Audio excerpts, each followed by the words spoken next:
Hey guys, Redneck Mini 14 here, and I'm still fighting off the Rona, but we're still alive and kicking, and so we're gonna kick off a few more videos this week. So today I want to talk about revolvers versus semi-automatic pistols, and which ones do I prefer to carry over the other. And to be honest with you, I actually do enjoy carrying both, but each one I would say has its specific place.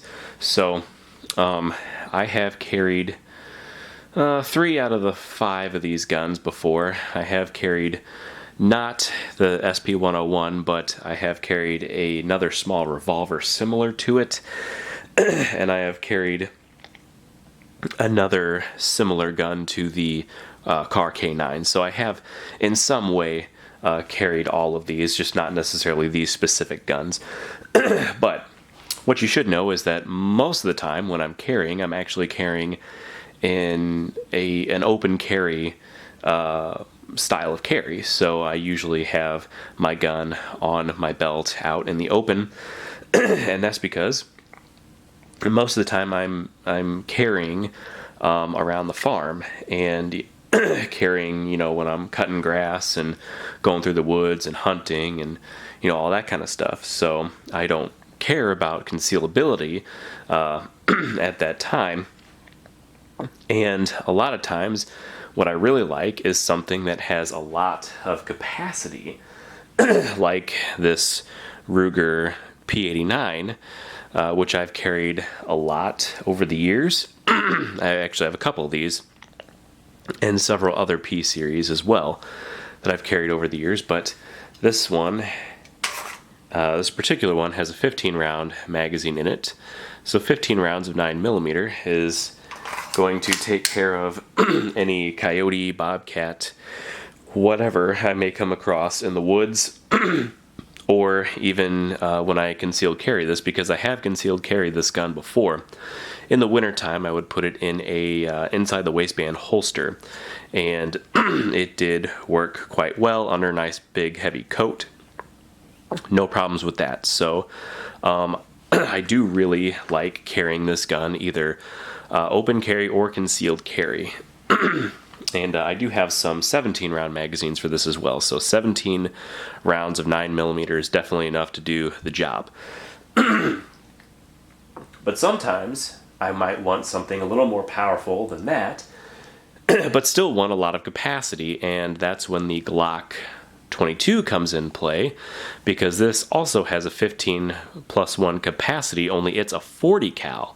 And I do carry this gun around the farm in an open carry manner a lot of the times these days, because it does have that good capacity, but it also has a little bit more power than that 9mm, which is definitely something I like. I've never concealed carried this gun, but I wouldn't hesitate to in the wintertime. Now the whole thing about concealed carry is you have wintertime clothing and you have summertime clothing, and big guns like this are not ideal for summertime clothing, let me tell you.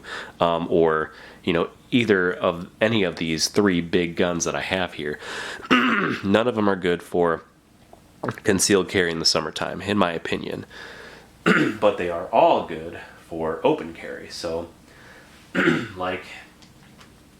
again, I do have the Ruger Security 6, and I carry this when I want something with more power than a 40 Smith & Wesson, but not necessarily concerned with capacity. So I got 6 rounds here, and I usually carry this in more of a hunting, a hunting role. So I would carry it like alongside a 30-30 or something like that as a backup, or just a gun for protection in the woods, because when you're hunting, you don't necessarily want to have a lot of ammunition. In fact, it's actually illegal a lot of the times to have more than 10 rounds. So you might as well go with something with less capacity, but also has a much more powerful round to take out deer if you need to. So that's where this gun comes into play, and I really like this gun. So it just different roles, but I do really enjoy carrying a nice, full size revolver.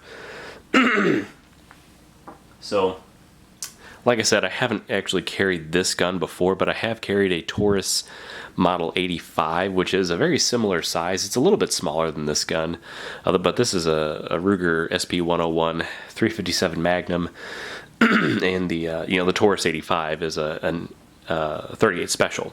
So this is a little bit bigger, a little bit heavier, but it does still fill the same role.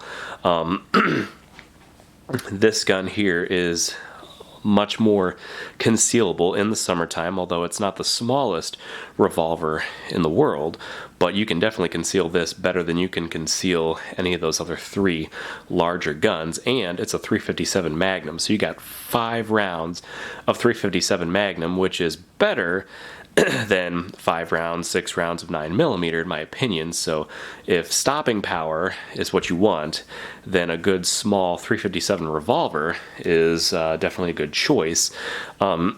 Even if you are, in the wintertime when you're carrying one of these other bigger guns, you could still also use this as a backup gun, because this is still very concealable, and with winter clothing you can definitely conceal multiple guns and have a lot of success there in case, for whatever reason, your primary gun gets knocked out of your hands, it malfunctions, whatever. You could still have a secondary or a backup gun like this.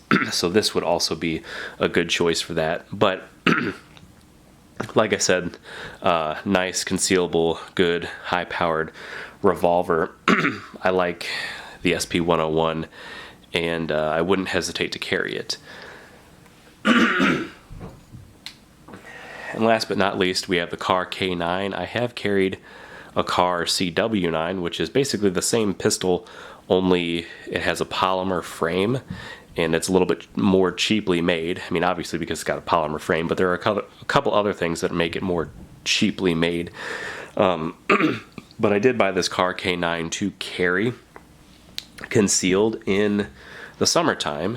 I haven't done that yet. I need to get a good holster for it and get some more trigger time on it, because I'm not exactly I can't exactly hit the bullseye with this gun, but as far as concealability goes, this is a good gun to carry. It is a 7+1 capacity. You can get larger capacity magazines for it for backup magazines if you want. I only have the 2 magazines, two 7-rounders for now. It also has night sights. They are not the best, but I could always change them out for newer night sights if I really wanted to.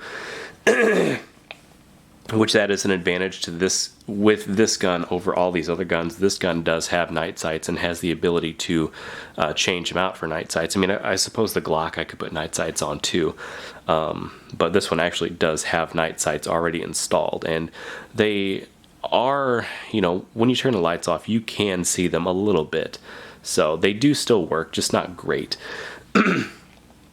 But again, this is still a 9mm, so it's not quite as powerful, but it is still perfectly lethal, and 7+1 rounds. That's a lot of firepower for up close and personal, and again, you could use this as a backup gun, just like that gun there. So, but in my opinion, this gun excels in a summer carry role, more so than any of these other guns. Even the SP-101, because it does have 2 extra rounds, actually 3 extra rounds if you top it off. So you could have 8 rounds in this gun, and you could have some extra magazines in your pocket or in a belt, magazine belt holder, which I do recommend if you carry a semi-automatic pistol to have, and any sort of gun really. You should have an extra set of ammunition or 2. So whether it's a pistol like this where you have a double mag pouch on your belt, or if it's a revolver, you could have one of those speed loader belt holders. So that's just what I recommend. So which do I like to carry more? I definitely lean more towards the semi-automatics, mostly for capacity. But if I ever find myself wanting a little more power, I'll go towards a revolver. I don't have a problem with carrying any of these guns, whether it's open carry or concealed carry, if I absolutely have to. But for most of my carry, I typically stay towards the semi-automatic side of things, mainly for the capacity. And, the ammunition's a little bit cheaper than the revolver ammunition. It's easier to control in most of the guns, I would say. Easier to control the semi-automatic than the revolver, especially the smaller revolvers with the higher calibers like this SP-101. So, but I do still like to carry a revolver from time to time. But, these are just my opinions. So if you'd like to carry a revolver, have at it. But in my opinion, I think the semi-automatics are a little bit above the revolvers. Now, as far as jamming goes, all of these guns can definitely jam in one way or another. So anybody that tells you that you don't get jams in a revolver, they're lying to you. So don't listen to that. In fact, a lot of times if you get a jam in a revolver, it's a lot harder to clear the revolver jam than the semi-automatic jam. I've seen jams in all these different types of guns.